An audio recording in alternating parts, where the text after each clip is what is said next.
नाज़रीन, welcome back to दुनिया today.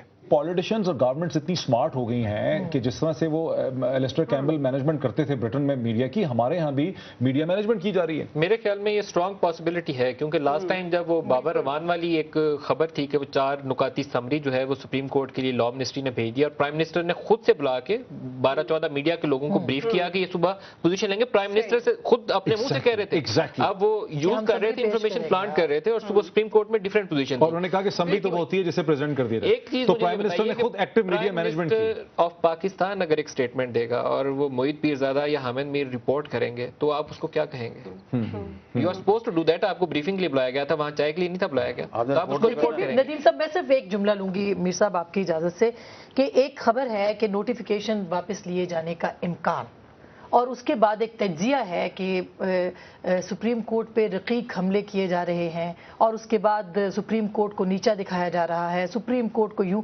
अगर मैं जर्नलिस्ट हूं तो मुझे दोनों जो पार्टीज हैं उनको बैलेंस करके चलना है। लेकिन दूसरी पार्टी आती भी तो नहीं है ना, आपने खुद भी तो देखा नहीं, मगर देखिए हुकूमत की तरफ से बहुत से लोग जिनको आके हुकूमत के मौक़िफ़ को डिफेंड करना चाहिए, उसको बढ़ाना चाहिए, तो फिर मुझे अपने तज्जिये में भी एहतियात से काम लेना चाहिए। एहतियात से काम लेना चाहिए। मैं जो है ना बार बार एक ही बात पर जोर दे रहा हूँ। देखिए, पाकिस्तान के अवाम को बेवकूफ़ मत समझें आप, ठीक है?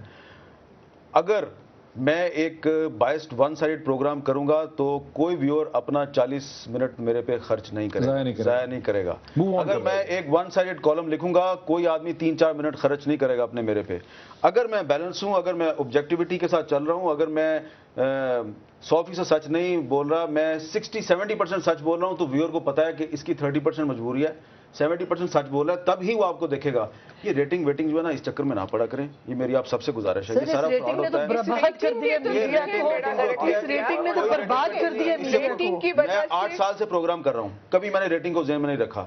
देखें, मैं अपना जो थोड़ा सा एक्सपीरियंस है उसकी बुनियाद पे आपको बता रहा हूं। Trust the wisdom of common man. आम आदमी पर एतमाद करें, जो वो चाहता है वो करें, तो आप अच्छी जर्नलिज्म कर सकते हैं। अच्छा, लेकिन बहुत बड़ा हथियार है जो इस्तेमाल किया जा रहा है। पर एक मिनट में मुहित, ये रेटिंग जो है 44% मीटर कराची में लगा है, 33% जो है वो लाहौर में लगा है, वो 100% जो कुछ मीटर्स हैं वो हमारे पूरे मीडिया इंडस्ट्री को बर्बाद कर रहे हैं। मीटर्स हैं भी बहुत थोड़े, इनको मैन्युफैक्चर करने की कोशिश एग्जैक्टली, बिल्कुल मैनिपुलेट किया, बिल्कुल मैनिपुलेट किया। लेकिन से मीडिया गैर जिम्मेदारी बिल्कुल कर दे रहा है और मेरी अपनी मिसाल इसमें है मोहित। डॉक्टर साहब, लेकिन जो थोड़ी देर पहले आपने ये बात की, अच्छा क्या बताइए? मैं ये बात करना चाह रही हूँ कि जैसे मेरे बारे में बगैर किसी वेरिफिकेशन के एक AIRYP भी चलता रहा कि जी फरदाना बारी ने पाकिस्तान के खिलाफ नारे लगाए हैं। जंग जैसा अखबार, जो कि मैं समझती हूँ कि पुराना एक अखबार है, उसके अंदर भी खबर लग गई कि जी सामाजिक शख्सियत फरदाना बारी ने पाकिस्तान के खिलाफ नारे लगाए। मतलब कोई वेरिफिकेशन नहीं, किसी ने मुझसे नहीं पूछा। पाकिस्तान मुर्दाबाद मुर्दाबाद के नारे नहीं लगाए आपने? जी फहद, जरा quickly let's come back to the main topic. I think बात यहाँ शुरू हुई थी कि इस वक्त जो मीडिया है वो कितना इन्फ्लुएंस कर रहा है। मैं उस हद तक हामिद मीर से मुकम्मल तौर पर एग्री करता हूं कि हमारा उतना इन्फ्लुएंस नहीं है जितना कि लोग समझते हैं। मैं आपसे एग्री करता हूं, बिल्कुल नहीं है, बिल्कुल, आई कंप्लीटली एग्री। लेकिन उसके साथ साथ आई थिंक ये इसको स्टीरियोटाइप भी नहीं करना चाहिए कि जी बिल्कुल कमर्शियल इंटरेस्ट है, ओनर्स हैं, एजेंडा है। ये परफेक्ट मार्केट नहीं है, ना मीडिया की परफेक्ट मार्केट है, ना किसी और चीज की है। उधर हर तरह की चीज हो रही है, हर तरह की खबर चल रही है। लेकिन अगर आप मजमूई तौर पर उसको एक कॉन्टेक्स्ट में देखें तो आज अगर आप इस मीडिया को, जो आज का मीडिया है, उसको इस माशरे से निकाल दें, कैन यू इमेजिन क्या इस माशरे की क्या हालत होगी? उस कॉन्टेक्स्ट में देखें ना, तो अगर 3 माइनसेस हैं तो 6 प्लसेस भी हैं। एक ग्रोथ तो हो रही है ना, माशरे में एक शऊर तो आ रहा है। और फाद साहब, इस चीज को भी नजरअंदाज नहीं कर सकते कि पिछले 7-8 साल में सिर्फ पाकिस्तान के 43 जो सहाफी हैं वो असैसिनेट हुए हैं, टारगेट किलिंग में मारे गए, बम धमाकों में मारे गए। सिर्फ साल 2010 में अभी तक हमारे 7 साथी शहीद हो चुके हैं और जो जख्मी है उनकी तादाद लातादाद है। और जो आदमी सच लिखता है उसको उमर चीमा बना दिया जाता है, उसका सर मोड़ दिया जाता है। अच्छा, मैं इसको कंक्लूजन की तरफ हम चलाते हैं। नदीम, देखिए, आपने ये कहा कि आपका सब्जेक्ट जो है वो मईशत है, इकोनॉमिक्स है, वी नो फुली वेल, और आप उस पर बहुत कम प्रोग्राम कर पाते हैं। मेरा प्रिंसिपल इंटरेस्ट जो है वो फॉरेन पॉलिसी था, रीजनल पॉलिटिक्स था, मैं भी उस पर बहुत कम प्रोग्राम कर पाता हूँ। मैं कितने ही अच्छे एक्सपर्ट्स को क्यों ना बुलाऊं फॉरेन पॉलिसी के इशूज़ में, मैं देखता हूँ कि मेरे प्रोग्राम का रिजल्ट और रेटिंग नहीं आता। मे भी मैं उसको इंटरेस्टिंग नहीं बना सकता, लेकिन मुझे यही समझ आई है कि जब आप प्योरली एजुकेशन पे या हेल्थ पे या एनर्जी पे करते हैं, उसमें सेंसेशन कम होती है। बिकॉज जिन लोगों को आप बुलाते हैं वो अनफेमिलियर फेसेस होते हैं। डॉक्टर साहब ख्याल है कि आप नए लोगों को बुला सकते हैं, लेकिन जैसे ही आप अनफेमिलियर फेसेस को बुलाते हैं तो आपकी रेटिंग और रिस्पॉन्स होता है, लोगों के हाथ में मतलब रिमोट होता है, लोग टेलीविजन चैनल की स्क्रीन को तब्दील करते हैं और वहां जाते हैं जहां उनको फेमिलियर फेसेस और फेमिलियर टॉपिक्स मिलते हैं। आप क्या कहेंगे और उसका वे फॉरवर्ड? ये मेरे ख्याल बिल्कुल ठीक तजिया है आपका डॉक्टर साहब जो चीज़ कह रहे हैं। एक और पॉइंट जो अभी बहुत डिटेल से डिस्कस हुआ कि वो 30, 40, 50 लोग हैं, बार बार क्यों घूमते हैं। अगर इन टॉपिक वाले इशू को हम उससे साथ में ला लें, मैं अगर प्रोग्राम बैठ के कर रहा हूँ और मैं पार्लियामेंटेरियन से क्वेश्चन करना चाह रहा हूँ कि वो टैक्स क्यों नहीं अदा करते, तो आप एक्सपेक्ट करते हैं कि मैं नुमाइंदा बुलाऊं पाकिस्तान पीपल्स पार्टी का और मुझे अपनी पार्टी के बिहाफ पे आप जवाब दे दे? नहीं देता। नून लीग का नुमाइंदा बुला लूं, उसे पूछूं कि नवाज शरीफ की वो जो माजी की रिटर्न्स है उसका जवाब दे, नहीं देता।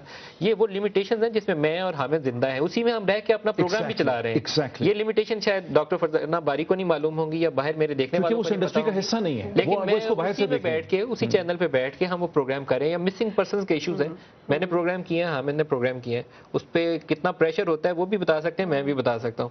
हमने किया है वो प्रोग्राम, मैंने सड़कों पे जाके झंडे नहीं उठाए, लेकिन मैंने प्रैक्टिकली ऑन एयर कैमरे के ऊपर वो चीजें दिखाई हैं, उन फैमिलीज के साथ बातें की हैं, इन्होंने की हैं। वो कैसे दिखाई है हमने, हमें उसका क्रेडिट भी तो दे।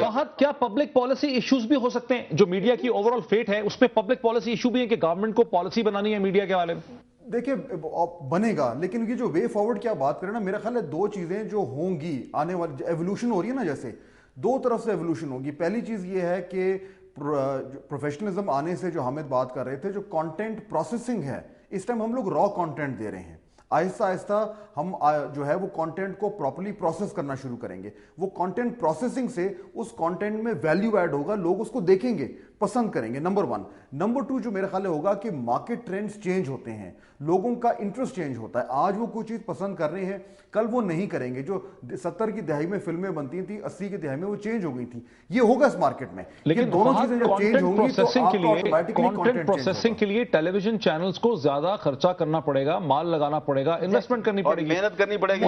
मेहनत देखो ना, मेहनत देखो ना, कैपिटल इंटेंसिव है, मेहनत भी कैपिटल इंटेंसिव है, जबकि टेलीविजन चैनल्स मार्जिन पे स्ट्रगल कर रहे हैं। मेरे अंडरस्टैंडिंग से बहुत ही कम टेलीविजन चैनल ऐसे हैं जो कि इकोनॉमिकली को प्रॉफिट कमा रहे हैं। मौजूदा सर्कमस्टेंसेस में कैसे इन्वेस्ट करेंगे इनटू रिसर्च एंड इन्वेस्टिगेशन? नहीं, देखिए मैं बात कर रहा हूं ह्यूमन कैपिटल में आप इन्वेस्ट करेंगे, इतना ये इन्वेस्टमेंट नहीं है। मत देखें, ऑलरेडी पाकिस्तान की मीडिया इंडस्ट्री में एक फ्रेश ब्लड आ रहा है।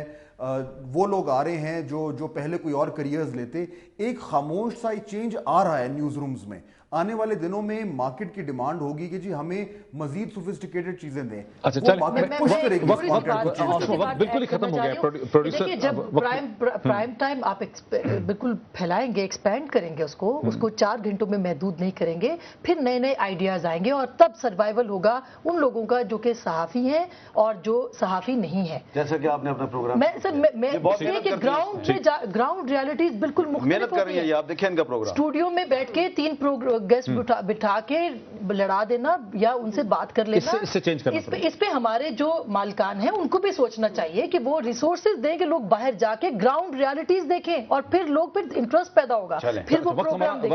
वक्त हमारा जो है वो बिल्कुल खत्म हो गया। आसमा शिराजी साहब आपका, हामिद मीर साहब आपका, नदीम मलिक साहब का, डॉक्टर फरजाना बारी साहबा का और फहद हुसैन का हमें लाहौर से ज्वाइन करने का बहुत शुक्रिया। नाज़रीन, इस गुफ्तगू की जो एक खास बात है कि गालिबन पहली दफा हमने इसको डिस्कस किया कि मीडिया एक इंडस्ट्री है।